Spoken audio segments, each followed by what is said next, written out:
guess that was only for the hacks. I should probably use those though. Some my coworker playing AFK between it. I don't understand. I don't understand a lot of I don't understand the appeal of those auto battlers. How do I get further down? Well, no, I can't even say like auto battlers, because it's not even like you're just auto battling. Like, the whole game is just you not playing the game. That looks like, hang on, because this looks like a perfect spot for Icarus landing, which I have not had the chance to use like at all.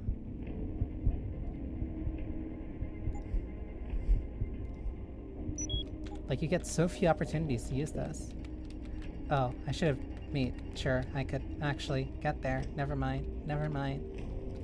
That was a waste of an upgrade. Can I really not get there? Yeah, no. Fine. I'm grabbing the strength upgrade then. I don't understand people that wanna, like, only... Because at that point, you're not even playing a game. It's just like an app that's running on your phone. Even Cookie Clicker's more of a game than that, to me. Granted, I like a lot more very... Icarus landing!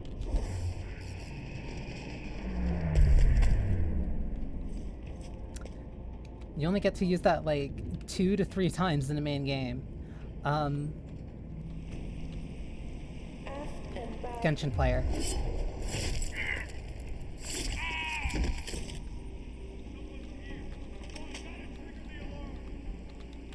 Well, you can say that. Technically, you can say that about like...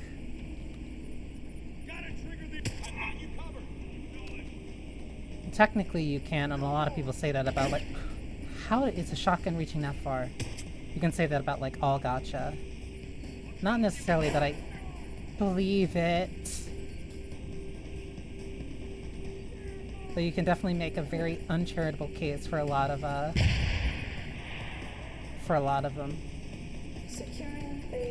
But like, I was just like, I was just playing what was it? Wizardry... I'm gonna keep forgetting, like, the full name. I was just playing, like, I was about to say Wizardly.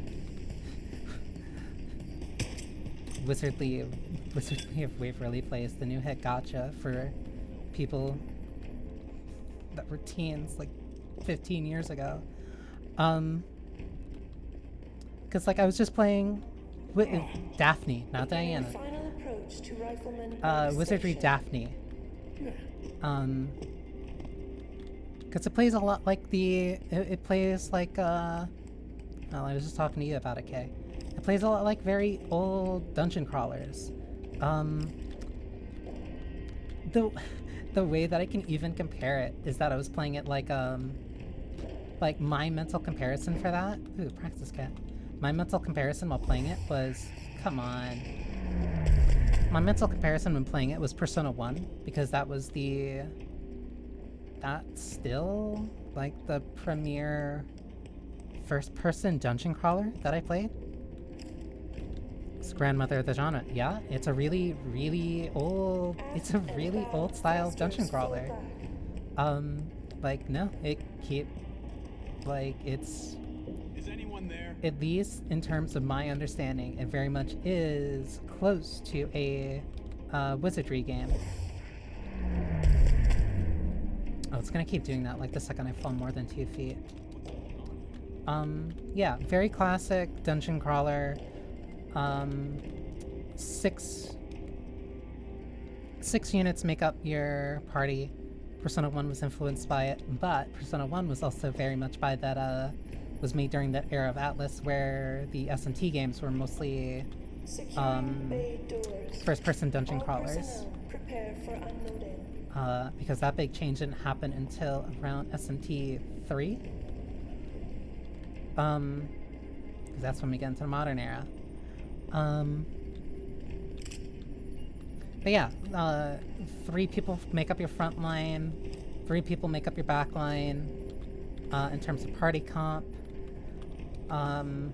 Enemies hit hard.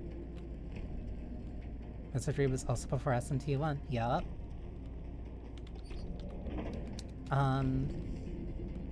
Enemies hit really hard. You can only level up when you go back to pressurization. You can only level up when you go back to your inn to save. Not to save, when you go back to your inn to rest. But if you rest at the stables, which are free, there's a chance of you getting robbed and potentially other negative things happening. So you need like 200 gold. You need 200 gold for like the stable room, but then you're also constantly using your gold to buy health potions, to buy magic upgrade and weapon upgrades. So what we call the SAS, that type escape of system. Security airlock system. Games are escape kind of system than a game that only has its rewards. door It's that you escape- wait yeah. to load. Only has rewards When as you escape see those person, type feel of things rewarding in games, life, typically super it's relying, because hooking vulnerable they're people, trying and to then load leaving credit data purchases in their on face. the other end of the door. This is what we're doing here. Basically, we made that compromise I of don't no hard want loading. to So there's no hard say- loading in DLC. You probably noticed that. But there's those SAS, and that's a compromise. When the SAS is animating and doing all of his fluffy stuff, So this is it's them actually hiding the loading loading screen, the next room, which was a big thing around this time. depending of the direction you goes in, which was tons of little I technical don't development think we had it's to do to necessarily make it people work not properly. feeling rewarded in life. And I we think a needed them lot for of a it, couple reasons. especially when We it comes needed to them for free-to-play the loading, games, but is we that a lot also of people needed them don't for want to put story in effort, purposes. They kind of often serve as gates. or they're very because often we wanted tired. to make sure that you achieve Let me certain make sure that objectives. this Like, for example, you goes have to through. go see Netanya before you can get access to the prison, and so they were kind of necessary for story purposes. I think this particular one that we're seeing first was very difficult because we also had to have the mysterious contact you in the midst of loading, which was a big challenge and a big debate as to whether we'd be able to pull that off or not. I think it's actually interesting that we could merge story element into this type of technically required thing as this SAS is. But they do take a long time, and because unfortunately there's a lot of backtracking that has to be done in this, they do get quite annoying after a while. Yeah. And for that, do remember we're hearing really, about that. Really sorry. Sorry, guys. I do remember hearing people complaining about the like if you wanted to backtrack, those screens do get annoying. But again, like kind of during this era, that was when a lot of games were like, oh, no loading screens, but really all they were doing was hiding it. That's what Dead Space did a lot of. But to go back to what you said, MX, MK, my bad. I don't know why I read that as an X. I don't think it's necessarily that they aren't rewarded in their normal lives as much as they're kind of just tired.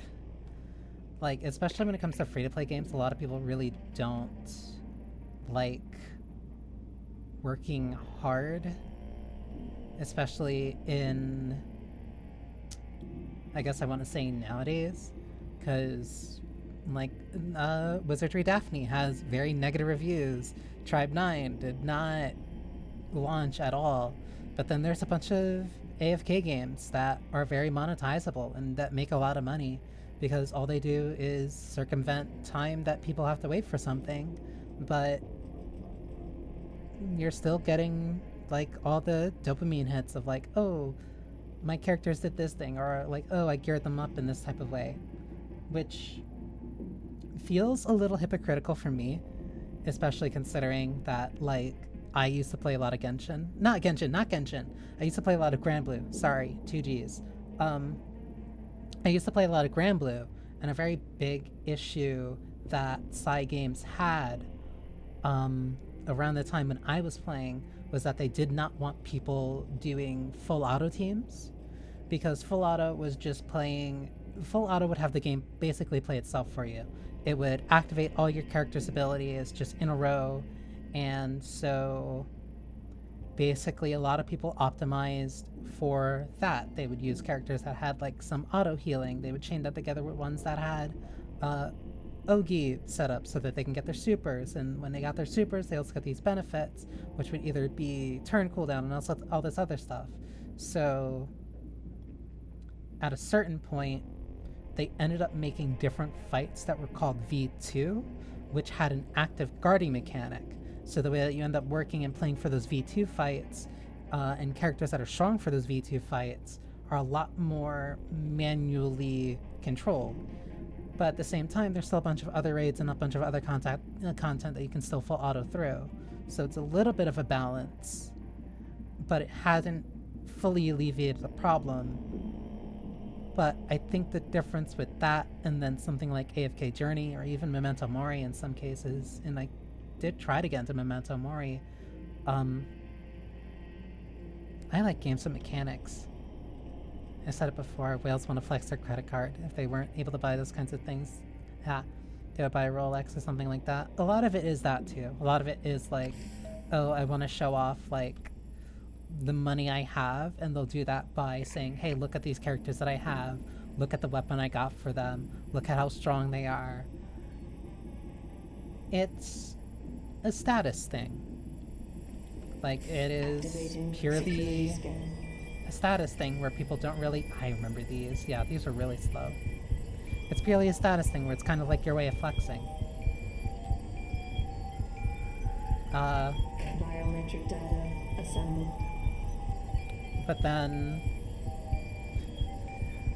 But that's also why a lot of those games tend to have like really big free feature creep, where it's like the new characters that come out that's super expensive Sadly, Norway can set the base on alert.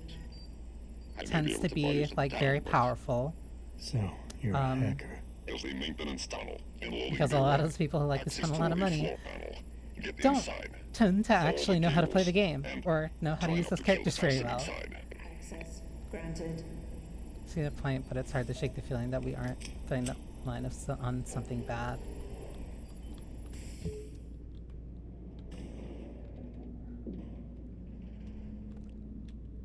I think, because this is actually something that I've like kind of been trying to somewhat reconcile with. Why am I on alarm?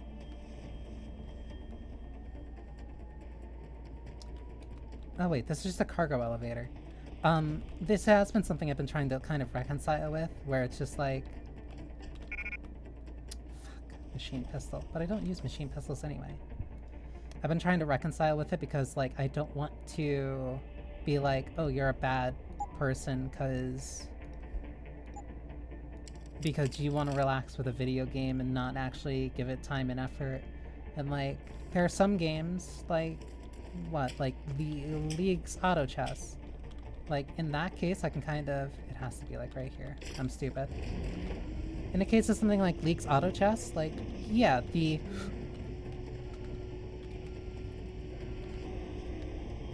intent is clearly to be something that people can kind of just play without thinking. And, like, at a certain point, there is, like, some games that are engaging as auto battlers, or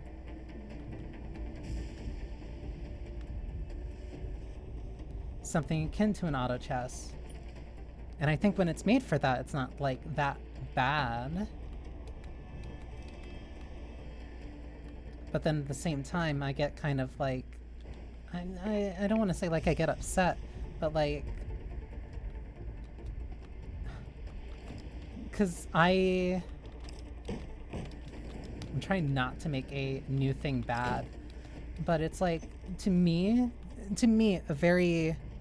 Cannot play auto chess without thinking. You need to pick your units carefully and on the fly. Yes, that's like, there's an aspect of that that I very much like respect and enjoy. Even he's not gonna die in one shot, because even Uma Musume is kind of like, you can technically call it like an auto battler, but it's mostly you training your horse girl, getting her the stats and stuff that she needs, and then like hoping that she performs well. But hang on, I don't want this guy to... Turn around. How are you alive? Don't worry, I won't. There's another guy. Oh, he's coming over. He's coming the other side. This is the spot. Keep looking. Someone must be there. Who are you talking to?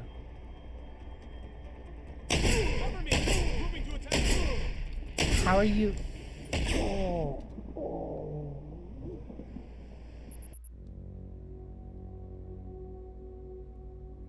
Was I at full health?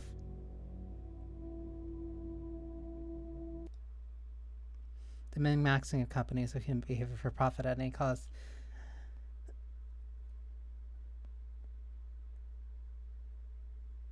One, that's marketing. Part of that is marketing. Part of that is also...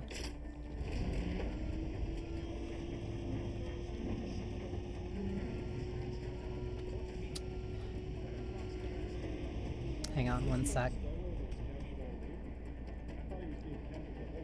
Because I've had something on my head this entire time when my hair was drying. Hang on. Sucks to be you guys. But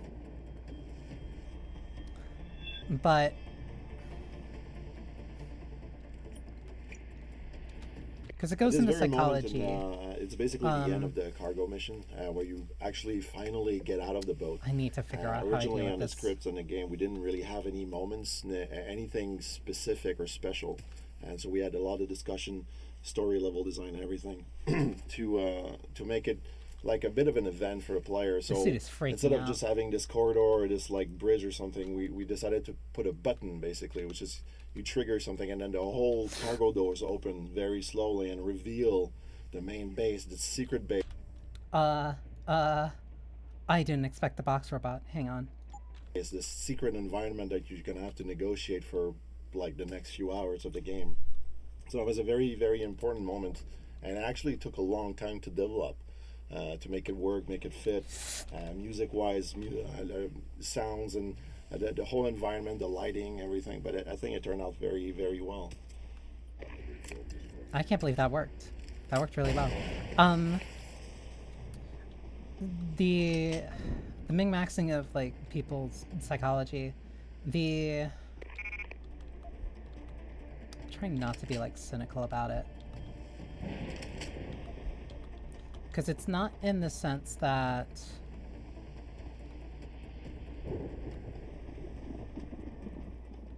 I'm really trying to find the right words for it, because it is something that like I do. Oh, there's two separate ones.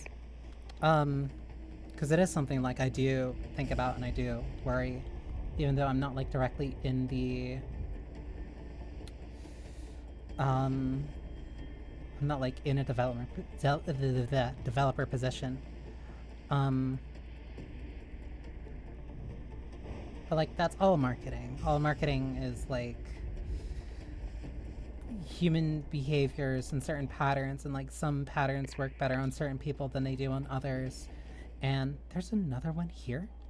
This one has so many. I'm really trying to find the right words for it, because part of it, at least for the way that I've reconciled, is that there's a lot of tactics and stuff that don't work on me, like, or I guess the way to put it is that it's not necessarily that they don't work on me. It takes a lot more for them to work on me. I'm very active. I'm very active in making sure that I'm not subject to ads, like within my daily life, mostly because I really don't like them. I grew up in a age of the internet where like you really didn't kind of see ads nearly as much as you do now. They're not like constantly beating you over the head, and so like my first reaction whenever I see a bunch of ads is like, oh, gross. And like I took a class on it. Like I have like a degree in sociology, so like yeah, no, it's a lot of patterns. It's a lot of pattern recognition. It's like stuff that our brains are like normally going to do. So a way that I've kind of reconciled with it is that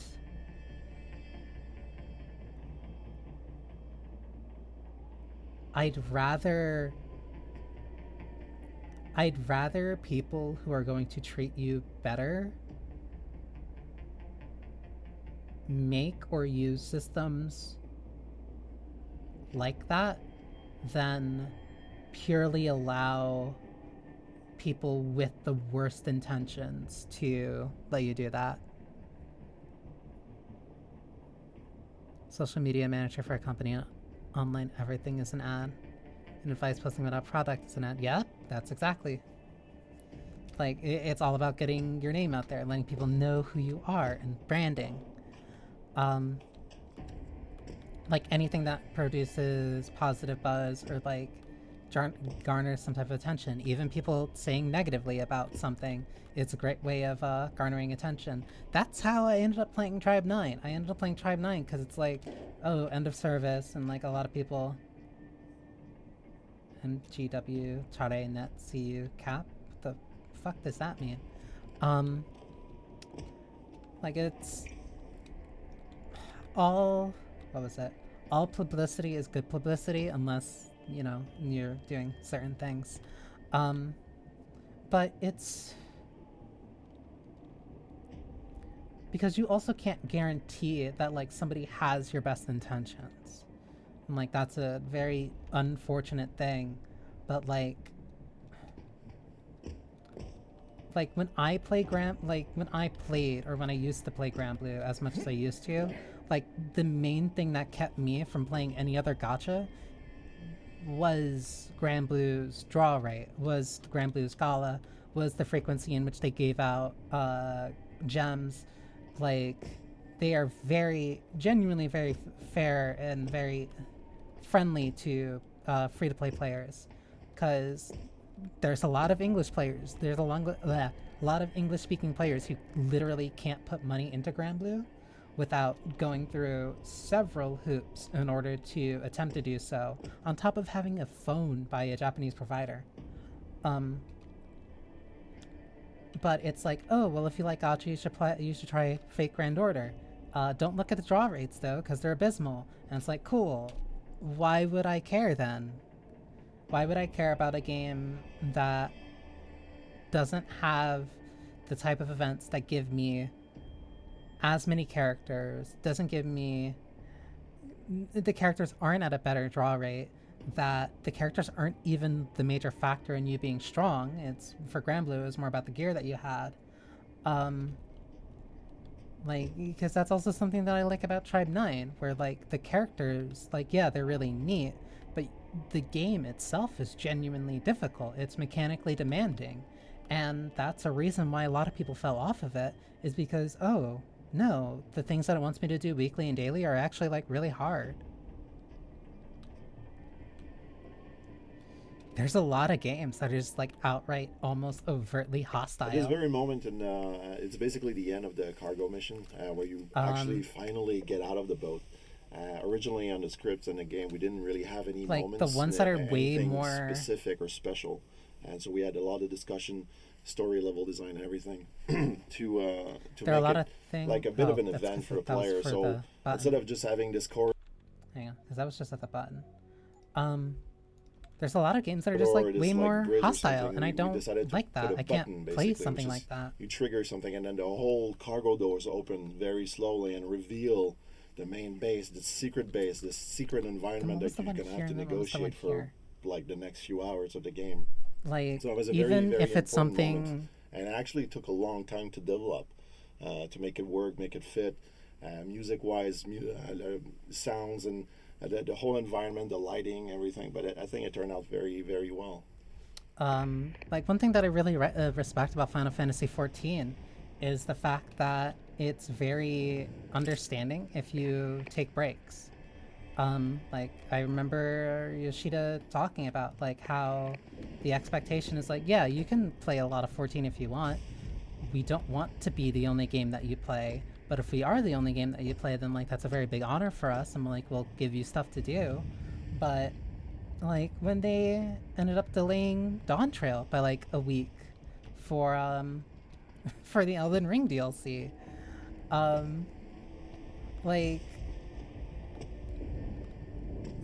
like, it's, like, sure, there's potential that, like, there was probably another reason, or, like, they needed another week for something, but I don't know, like there's a certain level of respect that you can kind of feel from some games than you feel more from others. Like, I don't have the tolerance for games that have energy systems anymore. I just don't. Like, Limbus is the only one. Limbus is the only one that gives me that. Very forgiving for breaks, very hostile for alts. They do not like you making alt accounts. Yeah, no, I'd rather just server hop than try to make an alt on EU again. But gachas with energy systems, I can't do it anymore. I can't. Granblue spoiled me. Granblue has an energy system more or less, but you get so many free refills for that energy system that it's functionally non-existent. Like, that energy system doesn't practically function, and even Uma Musume is kind of getting to that point with me because I've mostly just been stockpiling. The amount of energy you get back for your careers, it comes back so quick. The energy that you get for PvP comes back in you get to store up to 5 chunks, and they come back in chunks of 2. They come back in chunks of 1 every 2 hours, so you don't even need to wait 24 hours to do PvP again. But even then, the rewards for PvP are like relatively minor. Like, they're small and they're nice, and you do get stuff to spend it, but it doesn't nearly give you as much stuff as like doing normal career, but it's an additional source of getting stuff. So, like, why not do it? But like a game that's like, hey, you better log in every day or else you're gonna waste your energy, I can't.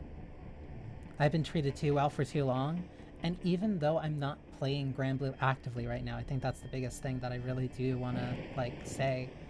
Like, I'm not playing Granblue as much as I'd want to, and even playing Uma Musume has made me want to go back to playing Granblue, because I remember like, oh, I don't feel as pressured to do things daily. Sure, if I do things daily, I will make more progress, and there's other things I can kind of get, but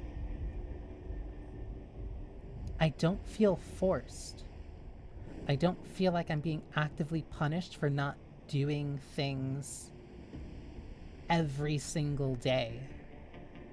And that's not something I can get from another gacha. That's not something I can get from other gachas that have those energy systems. Because they have those energy systems that you get in every day. And because you get in every day, that creates a pattern. So noticing and because you're the creating that guards pattern... that are just at the bottom of the ramp, one thing like we do very well in Deus Ex is the environment reacts to past actions. In this case, if you had created chaos on the boat, these guards would be alerted and already expecting somebody to come out of this this environment right now.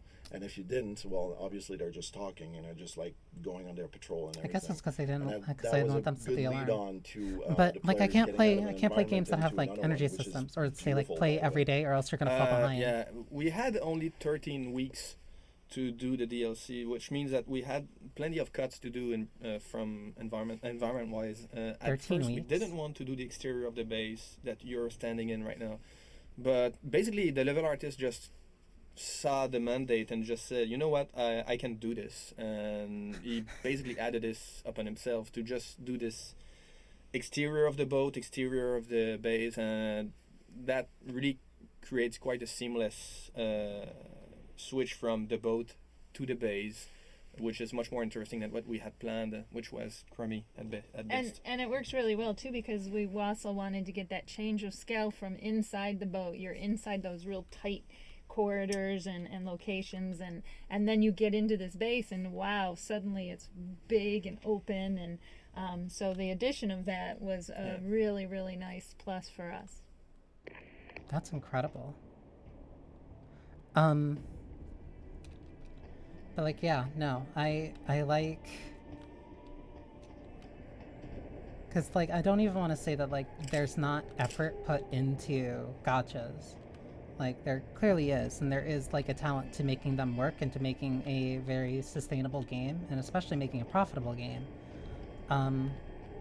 Like, they're just another form of game that just comes with its own, like, positives and negatives. But because it's also free to play, sometimes you do have to do certain patterns so that you can make sure that you keep people playing. Because, like, yeah, if somebody has, like, a really good, like, first 5 to 6 hours, but then they never log in again, then, like, what was the point of them even downloading your game in the first place? Level 5. So, like, that's why the dailies and energy systems started becoming a thing. Genshin's system for, like, crafting weapons has you going around the environment, marking your map, so that you can... Probably shouldn't have done that. Marking your map, and then going to visit other players' worlds so that you can get, resources that are on their maps. Like, it's all systems of retention in some way. Access granted. Some of them I definitely agree with more than others. Some of them I think are less evil than others. That's a typhoon. Yeah. That was it. That was, like, very unique. Some of them I will say are, like, just more overtly evil than others. But I understand why they're there. I'd prefer if they weren't. And, like, those systems clearly work on some people. But I think kind of a way to, or at least a way that, like, got me to not have a tolerance for that is to show that you can make a successful game without them. But you can't make every game just suddenly successful, especially if you're trying to make something that is very akin to the top 3 made by the single biggest company that's making multi-billion dollars.